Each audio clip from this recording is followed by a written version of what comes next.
Hello and welcome to the Soulful podcast. I'm your host, Kari. Today I'm joined by Yunii and Andres as we dive into the astrology and tarot for February of 2020. If you enjoy this episode, please remember to go give us a 5-star rating on iTunes and share it out with your networks. Okay, let's jump right into this. Hello, you two. It's so great to have you back. Thank you so much. So good to be here, especially during this Aquarius month. I feel right at home. Excited to talk about our season, Aquarius season. Woohoo! And that brings me to our announcements to kick off this episode. I want to give a shout out to all of us who have been working and collaborating on creating this podcast, and to you guys who have been listening and following along. We are at 6 months, so happy 6 months to the Soulful podcast. Woohoo! So good. So proud of you. So proud of you guys. This has been so much fun, and it's super exciting. We've overcome a lot of obstacles along the way and learned so much, and I'm just excited for what we're going to continue building together.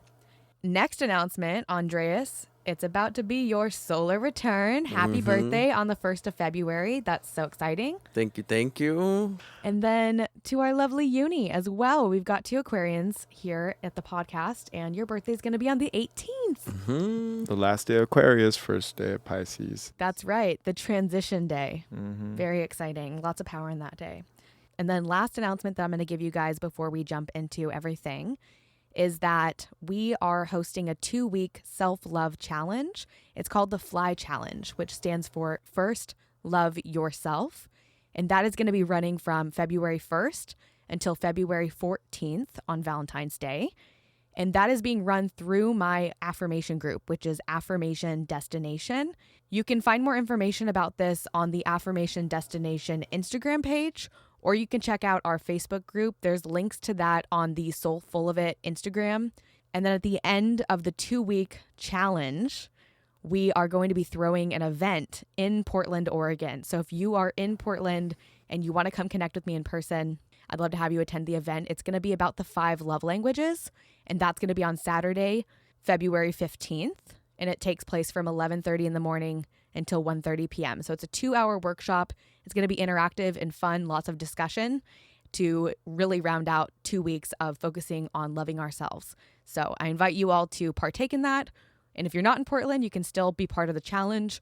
If you are in Portland, let's connect. You can come through, meet me in person. It would be super dope. How awesome. And what a great way to network and to collaborate with that. I just got to give it to you, Kari. That's amazing stuff. That whole love language understanding that you can have for yourself, and maybe even to be able to learn a little bit about some of your close friends and your loved ones can give you some great insight on just how to be able to show up for yourself and therefore be able to show up that much more authentically for those that you care about and love. So I'm looking forward to actually attending this event, and for sure, if anyone in Portland is around, come through, come get to meet us in person. Yay. It would be great to connect with you. Very, very exciting. So those are just a few announcements to get us started. And I feel like we must acknowledge the month of January, which for me, and I know a few people that I've talked to, it's kind of like the month that never ended. It's been the longest year ever. And yeah.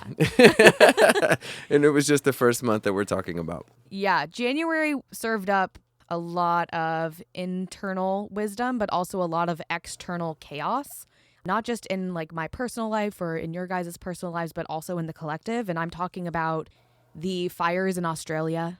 I'm talking about the coronavirus in China that is also elsewhere at this point. I'm talking about the passing of Kobe Bryant. These are major events that have happened that have really woken up the collective to the reality that we are in a super Plutonian year.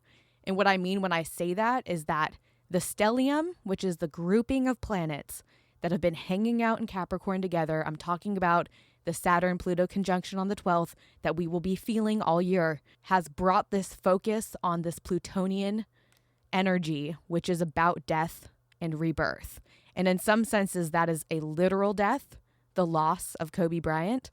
In other senses, it is a metaphorical, spiritual, emotional death. Perhaps you recognizing a storyline you've been carrying about yourself that's just not fucking true. Maybe it was once, maybe it never was, but you are now pulling back the veil. And I'm seeing this transformation that's taking place in everyone that I know and love that is unlike anything I've ever experienced before. It is so powerful. It is so much of a catalyst to change that is needed and also undeniable. We are not in a place where we are seeing the changes that need to be made and we can keep sweeping it under the rug. We have been brought to our fucking knees. Seriously. To the point where I feel like I needed to invest in some knee pads. You know, it has been a lot of shifts, a lot of awakening moments within the collective, the death and the rebirth. Have that be literal terms or just metaphorically. It's like what's going on in the macro is also a reflection of what's going on in the micro. And for us to be acknowledging these things that are occurring within us, have them be shifts or emotional outbursts that are coming out, that are coming to the surface, you know, we're really tapping into what it is that is our purpose. And, you know, to think about purpose and go beyond what that definition of purpose might look like on tangible terms of career, of a life path, of home and investments. It's like our purpose as humans is awakening right now. Our purpose to truly go inward and to allow ourselves the ability to heal, because as we're healing ourselves, we're healing the collective. We're helping heal each other. We're helping heal the planet. We're showing up. We're doing the work. All those dark, shadowy moments, they were for a purpose. They were for us to be where we are now, to look forward, to look at the horizon, and to look back only long enough to know that it's in the rearview mirror. We have to keep going forward. Yeah, and a lot of that is that Aquarian energy as well, right? Like whatever you do and heal for yourself, you heal for the collective. Yep. Oh, I love it. True age of Aquarius. Yes. And if you're seeing your shadow, why don't you ask it for a dance? That's actually one of my favorite things about going snowboarding at night. I love nightboarding. And I know I'm getting off track here. I'll get back soon, guys. But I love nightboarding because when I'm snowboarding at night and the lights are shining on me, I can see my shadow. And it kind of reminds me, I'm like, okay, I'm not alone. You know, even though obviously our shadows can be dark inherently and scary and things that we want to avoid. But when you're actually faced with looking at it, ask it to dance. And in order to cast a shadow, there has to be the light that's helping contribute to that. So even in those shadows, you know, recognize that you are the light that's casting it. And that shadow is there for a purpose. It's there for you to acknowledge it. And at some point, you can become its friend and understand how to make it your ally, because it reveals a lot and it heals a lot. So if you have a chance, a moment to really tune into your heart, tuning into your heart is tuning into the heart of the planet, tuning into the hearts of others, and truly just holding that space for all the shifts that are happening, that are going to continue to happen, and allow for that energy to really, truly sit and reside within your beings. When our minds want to think of something being challenging or being hard, that we allow ourselves the opportunity to rewrite that narrative in our minds, that we rewrite that word, and that we change it to empowering. Let us be empowered through what was once a struggle or a challenge. I like to say, how about we empower through this? And we can empower through this together. And that is what we are going to do with this episode about the February Astrology and Tarot. Yunii, I would love if you would introduce what the cards are that you pulled for the month of February and tell us a little bit more about them. Yeah, sure. The Nine of Swords and the Nine of Wands were the two first cards that I pulled. The Nine of Swords, it has to do with the element of air, and air is really this communication, this information, this processing. In the imagery of this card, you see a woman. She looks like she has woken up from a nightmare. She's got her head in her hands, and she has all these swords behind her, and these swords can be very indicative of our thought patterns and how sometimes we create this anxiety and fear around certain situations when we put too much thought into it, or maybe overwhelm ourselves with the expectations that we create over how we frame certain situations in our life. And that in itself is cruel. It's a punishment that we add onto ourselves that robs us of the opportunity to really use that initiative element of fire, which is the next card, the Nine of Wands, which has a man standing in front of 8 wands, which are the accomplishments that he's already made. And he's got his wand in hand, and it's like lighting up. It is that torch. It is that flame. It is that element that's going to keep him going. Like, you've already come so far, and you have a little bit farther to go in order to break through. You're on the cusp of something great, of completion, and you need to just trust in that. And you need to use and leverage that Nine of Swords energy by looking at the frameworks that you have created around situations in your life and framing it in such a way that's going to help you use those swords to take down your enemy and not take yourself down. And the next card is the Lover's card. When I look at this card, it's got a lot of these elements of the book of Genesis, the Garden of Eden. It's got a man and a woman naked facing the audience, and there's an angel in the background, as well as this tree with the serpent wrapped around it. It really is that coming together of that fire and air energy. Or you need air in order to ignite the fire, and when those elements are combined in equal portions, there is transformation, there is initiation, there is growth, there is a birthing of raw energy. And in the Lover's card, this card reminds you to really find that inner harmony within yourself, how you can use that to come into balance with the things that you're trying to create for yourself. That angel on top, it's the Archangel Raphael. He is the angel of healing. And that serpent wrapped around that tree, that is the transformative process that we go through as we shed our skins. It's like an eternal renewal as we evolve and use the knowledge, which is that tree, the tree of knowledge, to really awaken ourselves. In Kundalini, the fire is the serpent at the base of the spine. And as you mature spiritually and emotionally, you are able to activate that, and it takes you to these higher realms of consciousness. And I feel like this energy is very supportive of what we will be diving into in this month. Beautiful. This element of air is like, this is what the Aquarius is all about, that air element. You know, most people think Aquarius, water. No, it's an air sign. It's the water bearer. It represents the brotherhood to man. The Aquarian is the bridge. It is the merging of pouring consciousness from heaven onto earth. And with this wand energy, sometimes we can allow for our own thoughts and projections to become our worst enemies, because these ideas or these thought forms that might take place where you are imposing on yourself to mentally create this solution in your mind that's far out in the future. Like, oh, when I get this house, I'll be good. Or, oh, when I finally get to this position,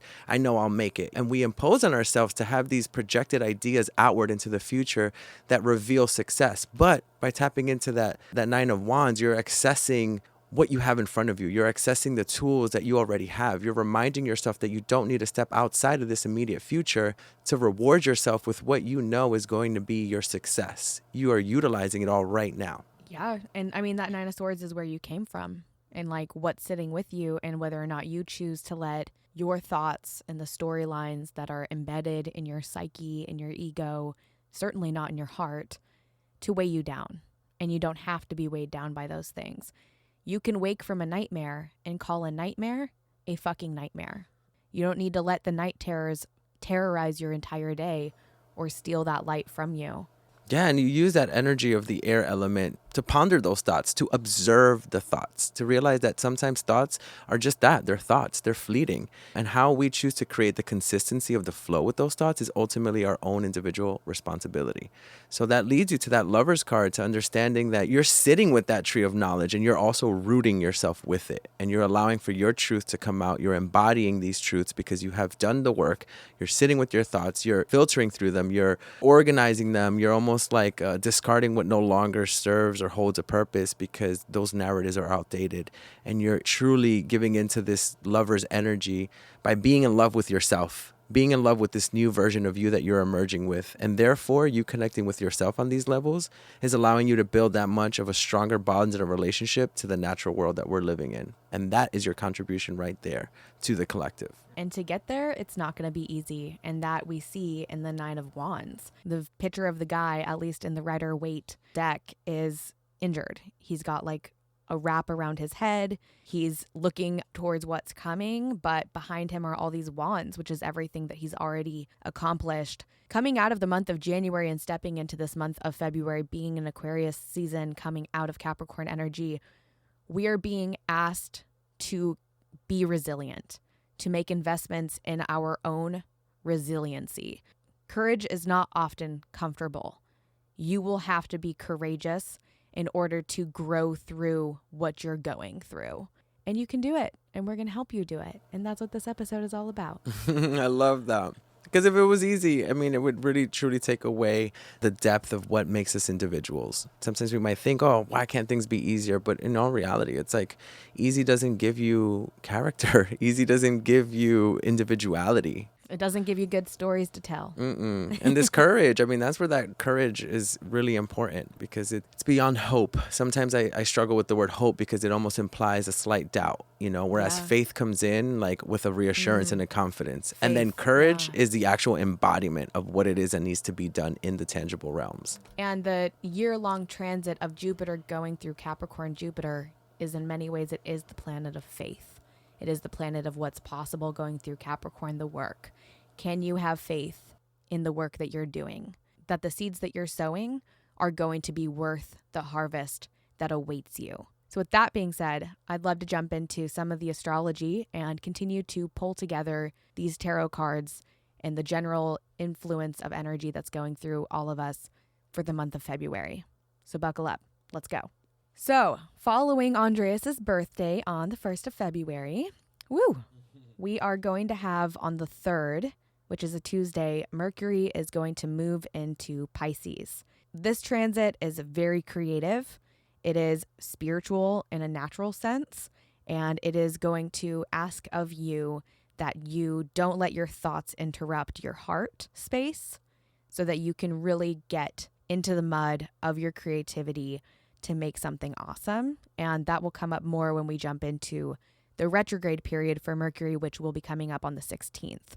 I'm curious, Andres, do you have anything to share about this transit of Mercury in Pisces? Yeah, definitely. Mercury, again, communication, information, whether it's shared, whether it's relayed, really gives us this creative, imaginative, very spiritually inclined energy with it being in Pisces. Even when we don't necessarily think of it in that way, it's like we're still going about things having a spiritual component to it, because that's what's being offered to us this month. It's a great time to share ideas, to think outside of these lines of being black and white. Pisces is this energy of all the colors in the middle. You see all the different varieties of the reds within the reds and the oranges within the oranges, and you are able to tap into this amazing creativity even when you feel like perhaps might not be the most creative. I think we all have these abilities to be creative. Picasso once stated that every child is born an artist.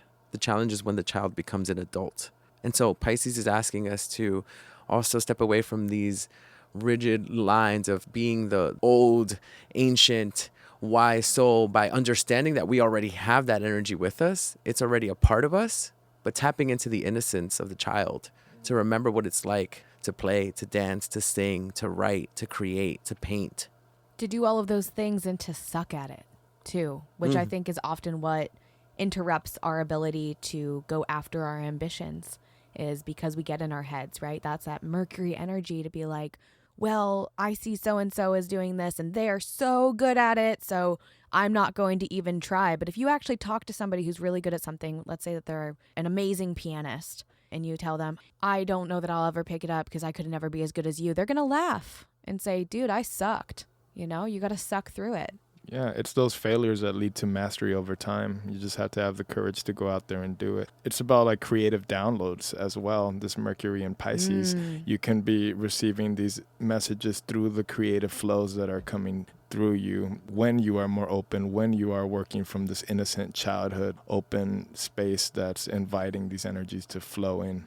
I am learning myself through just experience, and also it's already an innate knowing and a knowledge and a wisdom that I feel lies at the heart of everyone, that Pisces is allowing us the ability to tap into, which again is this wise, old, ancient soul energy. And when we allow ourselves to be these clear, open channels, that's when the creativity actually comes in more moments, more frequently. And with, Mercury in Pisces, again, I know for myself, I had to take a social media break for a little bit. I needed to clear and open my channels for there to be a more direct communication with myself, with my higher self, with my guides, with my creativity. And for me, it looked like that. I was remembering the more traditional, I guess, or more ancient or more soulful spiritual ways for me to connect with myself, therefore with the universe, with the collective consciousness, with the empathy that I have for the world during these healing times. And for me, it looked like simplifying it a little bit more and allowing myself to feel things that I haven't felt in a while, because maybe I have been really distracted in areas of communication.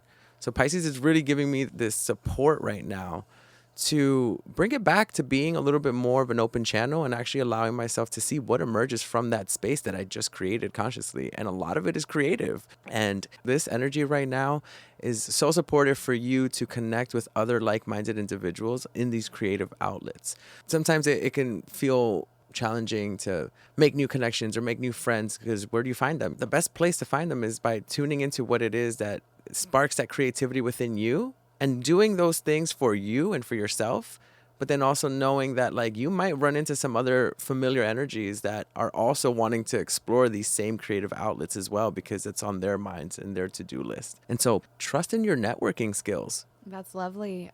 Mercury in Pisces is this invitation to silence the mind so that you can open yourself up to what is available to you beyond the overthinking. This is going to be a really awesome transit for all of us to really deepen that creative process inside of ourselves. And I invite every one of you to turn off the brain when it tries to take over everything else inside of you, to turn to the heart and to allow your heart and your inner love to guide you. And again, we are doing this 2-week self-love challenge. That's what that's about. It's about connecting with yourself. And that makes me think about Venus transiting through Aries, which is going to start on the 7th of February, which is a Friday. That is your opportunity to be a little selfish in the way that you love yourself. Venus and Aries, it's very independent, self-motivated, fully charged kind of a vibe and energy that allows for you to really hone in and take accountability for what it is that you need to be doing for yourself. Venus is representing desires, the way that we look for reassurance in love and in security and financial ability to invest and make investments into our gifts or our interests or our desires. And so Aries is like telling you, go for it. Go for it. Don't sulk and don't sit in that energy of what was a mistake last month, last week, in the last hour. Get yourself up, continue to go forward, try again, maybe try again differently for the same situations, and keep that momentum going for yourself. And that you can really tie into those two cards, the Nine of Swords and Wands, because it is about taking inventory of how far you've come, what you've accomplished. And as you've accomplished these things, you've interacted with other people that have seen you, that have recognized the work that you have done and are there to support you. And it's about you tapping into that and not letting those frameworks of your mind break you down, almost leveraging them to help you fuel that, connect with those people and communicate with them, because there's so much to discover in there. And at the end of the day, it's all down to choice, whether you choose to go this self-love route or self-destructive route. I think each has its own lessons. It's going to be a fiery weekend that weekend, since we have the Venus moving into Aries on Friday the 7th. The very next day, on Saturday the 8th, is going to be the full moon in Leo. This is a very passionate full moon. Things that maybe have simmered under the surface are going to be very illuminated at this point in time. Not the best day to pick a fight. You might want to pick a fight. I would caution you against it, because you might say some things that you don't even mean, or that you communicate in a way that isn't received.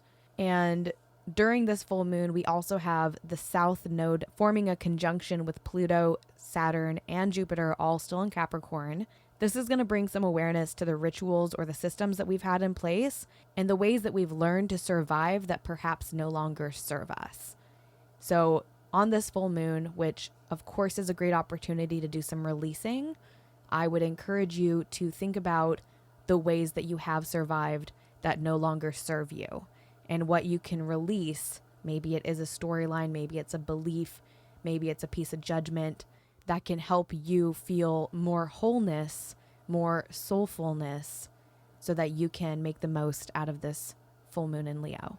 One of the words that sticks out to me with the Venus energy in Aries is perseverance. And I think with perseverance also comes the ability to take responsibility, to look at ourselves and also understand where our bandwidth is. Because Aries is that energy that is about the self. It's ruled by Mars, which is a self-assertive sign. And Venus is quite the opposite in that regard, where it relates to how we relate to others. I'm bringing this back up because it ties into the full moon with it being the next day. And I think with the Aries energy, sometimes it can be a little explosive. And I think it's something to watch out for, especially with all these energies being in this fiery kind of an element, is to understand where we might need to be a little softer in our approach with boundaries and maybe with our assertiveness, and not allowing for emotional flare-ups to really be expressed outwardly in very harsh or brash ways, especially to those that we love so much and hold dear to us. And then even to strangers. I mean, to be able to hone in that strength for yourself is what's going to bring you into this full moon energy the next day to be that much more grounded. Because like you said, the full moon illuminates. And it shows us where our shadows are, and it shows us where we have the possibility to emerge from them. So full moon in Leo, Leo represents the self. It represents how you are taking care of yourself creatively, emotionally, physically. It's an energy that really allows for you to take responsibility to make sure you're putting yourself first. It is opposite of the Aquarius energy, because Aquarius energy is very much so about the other, about the collective, about the group.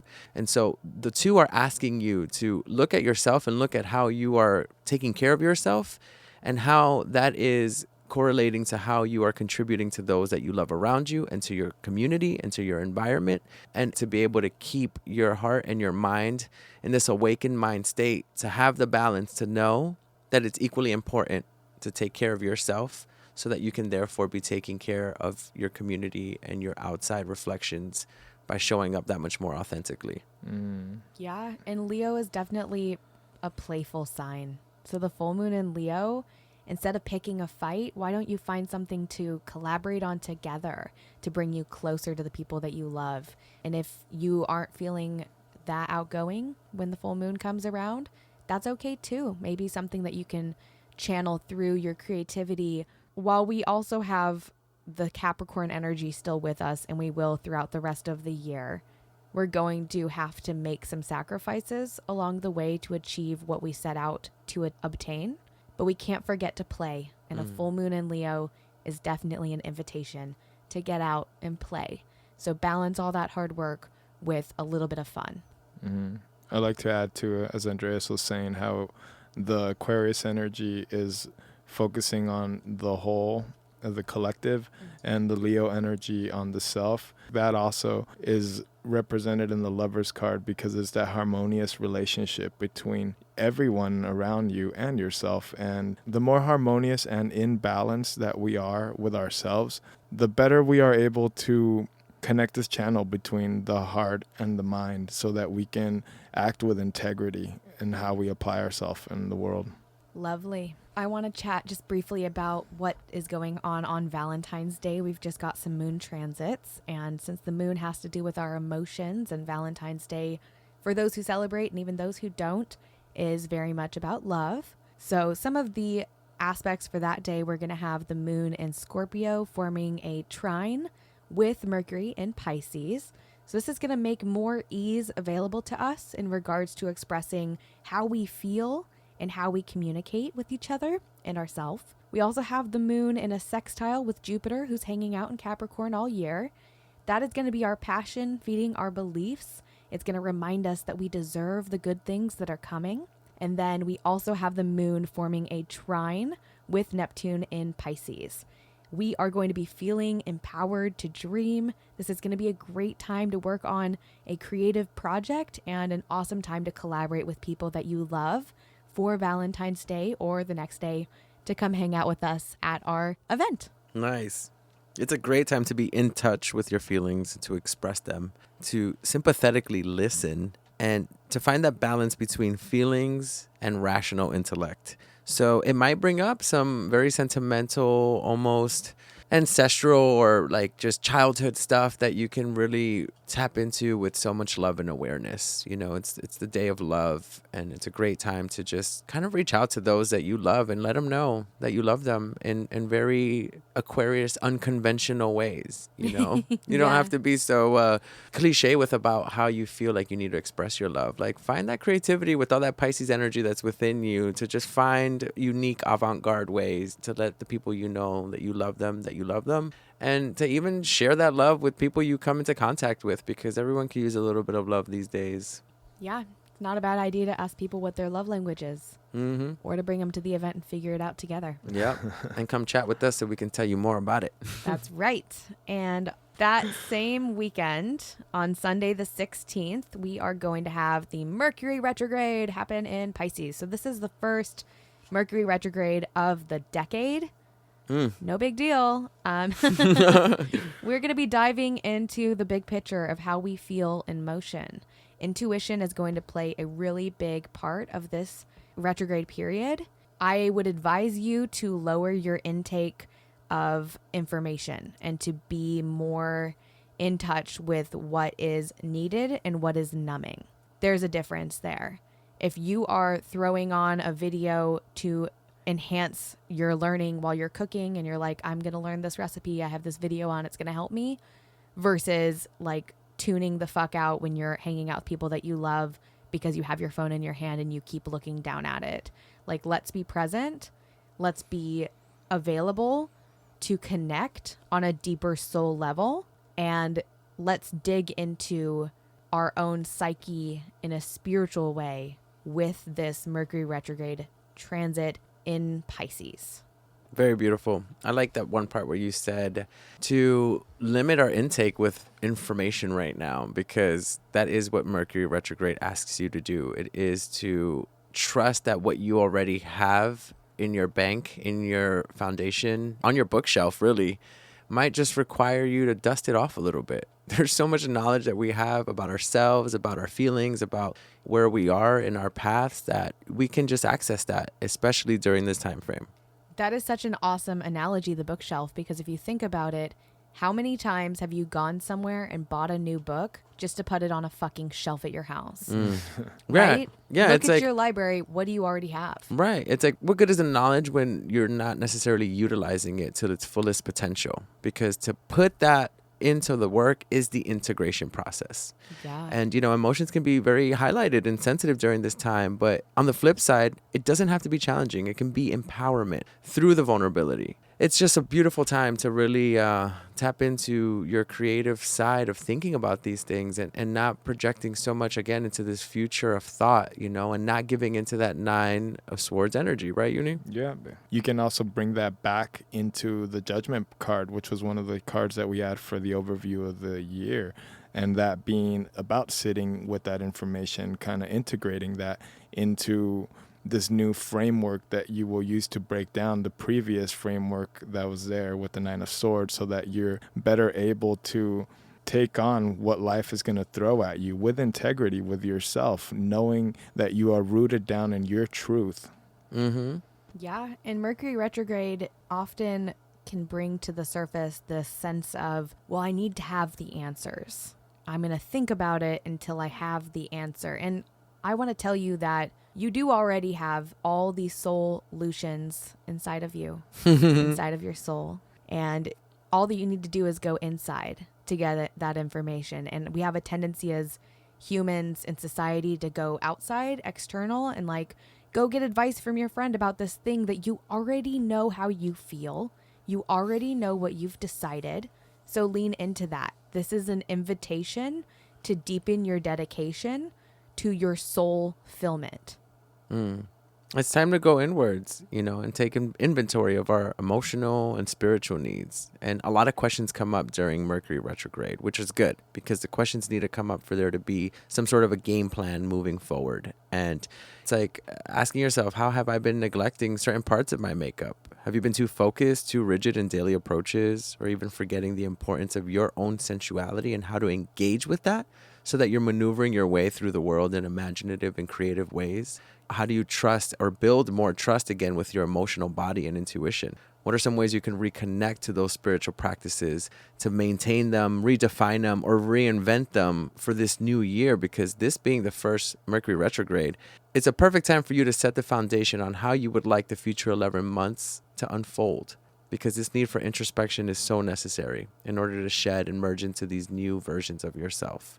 Yeah, and I like to shift the focus from this idea of go out and do the work, which is super valuable, to letting the work do you, because that is Pisces energy. And I know we're coming out of Capricorn, which is very much initiative And we have this Emperor year, which is very Aries energy, taking the reins and guiding yourself forward. But there is value in just relaxing and giving yourself time to digest before you move forward. And to support us in doing that, on the same day that Mercury goes retrograde in Pisces on the 16th, we're also going to have Mars move into Capricorn. That's so good. Yeah, Such a right? supportive Yeah. energy. This is the steady climb. This is the need for taking intentional action and balancing your practicality with your ambitions. This is having the mature realization that you must make time to study and go to the gym, that you have to balance everything in your life, that you have to work hard and you have to make time to play. So this transit is going to be a powerful ally in helping us continue to get shit done while we allow some of the answers to filter through us from the universe and from within us on a soul level. It's like asking us to ground. And the word that comes up to me with this Mars and Capricorn energy is resourceful. So how can we be resourceful? How can we tap into the knowing on we also can benefit from budgeting our time? You know, sometimes we get to all these, that's Mercury and Pisces, like, oh my God, these ideas and this, I want to do that. And, you know, then it's like, how do we budget that time though, so that we can make it tangible? That's that supportive energy that we're getting from Capricorn in this position, is that we're being asked to look into ourselves, to create the time and to make these things happen and to take the steps and to stay dedicated and to stay focused and to be resourceful and to not let that airy, dreamy, imaginative shadow side of Pisces come into obstructing your game plan and making you feel like you have to wait till this happens or you need to go out and get this in order for this to become a reality. It's asking you to look at what's in front of you and almost like step into this Nine of Wands energy, right? Yeah, being tactful about it, how you initiate it, having temperance as well, and knowing how much of your resources that you need to allocate to certain tasks in your life. And 2 days later, on the 18th, we have Yunii's birthday. Happy birthday, Aquarius. But not for much longer, because on that same day, we're going to have the sun move into Pisces, and we're going to kick off Pisces season. When I think about Pisces season, I like to remind folks, don't quit your daydream. Pisces is here to support you in all your creative endeavors. So anything that you want to share about Pisces season, Andreas? It's interesting. I think of that day, the 18th, of being that transition. And it is Yuni's birthday again. So that's funny because he's a representation of what that energy is like. And it is the transition of that Aquarius air element into the depths of Pisces energy. And Pisces season is here to remind us to be humble, to be compassionate, to understand that we're all walking through different paths, but still, ultimately, whether we are acknowledging it or not, consciously or subconsciously, are striving for this spiritual recognition of who we are and what we're here to do and how we're here to live our purpose. And it doesn't have to be such a rigid understanding. Ultimately, yes, our careers matter and they bring us happiness, and our goals are meant to help keep us driven, but our sole purpose is to always become more humble and to be very understanding. So Pisces is allowing us to do that this month and still be able to stick to our plans and our routines and, you know, our game plan with wanting to accomplish goals, because that's just the theme of the year. But Pisces is asking you to humble yourself during this transit. Mm-hmm. Yeah, and it makes me think about the Beatles song, I Am the Walrus, where it says, I am he, as you are me, and we are all together. That is such a Pisces vibe. Such a Pisces vibe. And so beautiful. Something that you might even want to listen to after this episode to kind of tap into more Pisces magic, which is really what Pisces are. If you know any Pisces people, they're so fucking magical. Yes, they are. We know quite a few within the group, don't we? They're so great. We love you guys. Happy birthday to the Pisces. Happy birthday to the Aquarius. So much fun. Happy birthday to Yunii. Thank you. And Pisces energy for me also has this kind of like wise old woman type of feel to it. I feel that Pisces is almost like representative of the hero making that journey, returning home and bringing back the wisdom from the depths of the dark, still waters and bringing it to the surface in a very passive, kind and gentle way where they're just here to share the knowledge and remind you to keep dreaming, to keep going, to not be afraid, to step out into the unknown. That reminds me of a quick shout out to Gabe. He's been a great friend of mine that I've been spending some time with, and he's been saying, the world needs the version of you now. So who you are now, own it, because the world could use some of that right now. Sometimes we put these ideas that, like, again, when I get to this point in life, I'll have that much more to offer, but it's you stepping into your frequency now and owning it and knowing that you can very well be contributing to someone's happiness in that way because you're showing up soulful and so authentic with yourself. So thank you for telling me that, Gabe. It's been sticking with me a lot these days. So lovely. And 2 days after that, on Thursday the 20th, we'll have the moon in Capricorn forming a brief conjunction with Pluto and Saturn. So on the 20th, right after we jump into Pisces season, emotions might feel a little limited. They might even feel like you can't fully express them into the physical world. So this is a good time to get into journaling, singing, going for a run, getting out what you need to speak into a different medium to help you find some clarity, especially because at this point we are just dipping our toes into the very beginning of the Mercury retrograde in Pisces, backed by the Mars and Capricorn energy. On that same day, the 20th, we're also going to have Jupiter, who's in Capricorn, forming a sextile with Neptune, who is in Pisces. This is going to illuminate the ability to dream of a new system or a structure.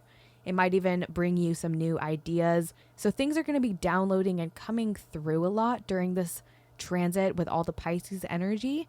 And what I would encourage you to do is to take your hands off the wheel and just trust the self-driving car that's a self-driving car, which is your soul. And be okay with not having all the answers right away to everything, and just recognizing that the answers are there. They're just not at the surface yet.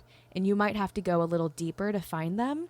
And we're all here with you going through it together. And then that weekend on the 23rd, we are coming up on our new moon, of course, in Pisces. So Andres, what do you think about the new moon in Pisces? So this new moon in Pisces is also experiencing some support from this Venus and Aries square, Jupiter and Capricorn. So there's a lot of energy already around indulgence and having some self-discipline. And Pisces, again, can be this energy that is such a big dreamer, but can also lead to some procrastination and putting things off for later. And so it might be even that much more empowering during this new moon to really jump up when you get those bursts of energy and get yourself to write down that thought or to get started on that sketch, and to also get up and move your body and dance and finally get yourself back into the swing of things with your physical routine or your meditation or your spiritual practices, and not thinking like, oh, well, when the time is right. No, the time is right now for you to do it. And this is the day that's really reminding you of that. So take advantage of this support. Take advantage of this energy that you're feeling to want to do things a little bit more unique to your situation, acknowledging all of where you've been and letting yourself know that you at any moment can let go of who you've been for who you want to become. And it takes presence and it takes dedication. And that's all about choice. And the Lover's card really brings that up. You always have the choice. And as well, when I think of the new moon in Pisces, it might be easy to fall into like analysis paralysis. Sometimes we'll sit there and think about all these expectations that we have around certain situations, and that could stop us from really initiating it and going out there and doing it. Yeah, some limiting beliefs might pop up during this time, especially with the Venus and Aries forming the square to Jupiter and Capricorn on the same day as the new moon that Andreas mentioned. And if limiting beliefs pop up and they try to block you, this is a great time to say thanks, but no thanks. I'm going to go inside and I'm going to do the work on a soul level so that those narratives of the past can't cling on to me or drag me down, because I'm just floating here at the top of the surface for Pisces season, enjoying the views that the Mercury retrograde in Pisces are providing to me. And enjoying what comes up. And this new moon, being that new moons are a great time for initiating new concepts, new ideas, new strategies. I think something to look out for is to really acknowledge where you in your mind and in your words are saying or thinking things that no longer feel like they resonate with you. And not seeing it as a challenge, but more so as an empowering opportunity for you to step into that space and be new. Be new for yourself, be new for your environment, and be new for the rest of the year, knowing that you can do this for yourself because you're taking that initiative to do it. Yeah, and that ties back into this really heavy death and rebirth energy that is going to be with us all year long, is that if something dies, something else is reborn in its place. So we don't need to hang on to what was. We can keep our chins held high and our eyes on the road before us and keep moving forward. And have our hearts lead us. That's right. It all is just one continuous flow of just accountability, acknowledgement, awareness, and moving forward, upward and outward. It's a very Plutonian year, so it only makes sense. Constant rebirth. Absolutely. And it's also a leap year. So we get an extra day in Pisces season this year on the 29th. I want to give a shout out to my wonderful friend Alyssa, who gets a birthday this year. I think you're 6 years old now. So exciting. Someday, you'll be old enough to drink. But until then. Happy leap year. And I think with that, I also wanted to acknowledge that with this extra day this month, that gives us one extra day to acknowledge culture, to acknowledge history. And so happy Black History Month. This is a great time for us to really just be there energetically, to support all of our peers, to support all of the energy that has catapulted us to be in this present moment of where we are, to live amongst each other with so much love and compassion and understanding, and to really step into these spaces to get to hold that space for others and get to know people in ways where we can really see the connection and the beauty between us all. So lovely. I love that. Beautiful. And just some aspects that are happening on the 29th to give you guys some insight on the magic of this extra day in this new decade. How exciting. The moon is going to be in Taurus, forming a trine with Jupiter in Capricorn. And the moon in Taurus is also going to form a sextile with Neptune in Pisces. Both of these aspects are very abundant, and they're here to support us through this extra day in Pisces season. So this emotional balance is going to be available to you if you are willing to expand beyond what you've previously designated as your comfort zone. Pisces energy is boundaryless. It is the reflection of the collective within yourself. And this extra day can be a great day for you to tap into how we're all one and oneness as a whole, while still acknowledging the uniqueness of each individual culture as well. And we are all going through this and doing the work together. Thankfully, we get an extra day in February. That's an extra day to make the most out of my fucking rent, because the rent is too damn high. Am I right? Yeah, seriously. Always. Yeah, this year is like paying, like everyone's like, what are you doing for your birthday this year? Paying rent? I don't You're know. like, I'm actually going to throw a party at my apartment trying to get my money's worth. Right? Start charging $10 at the door That's minimum. Right. The goal of this birthday party is actually to pay this month's rent. Right. So pay as much as you can, guys. Start a GoFundMe at the door. What's up? So good. I love it. All right. Well, that is everything that we have to offer you guys for the month of February. If you enjoyed this episode, please share it out with your friends. Let your people know about it. And we will definitely see you next month for March.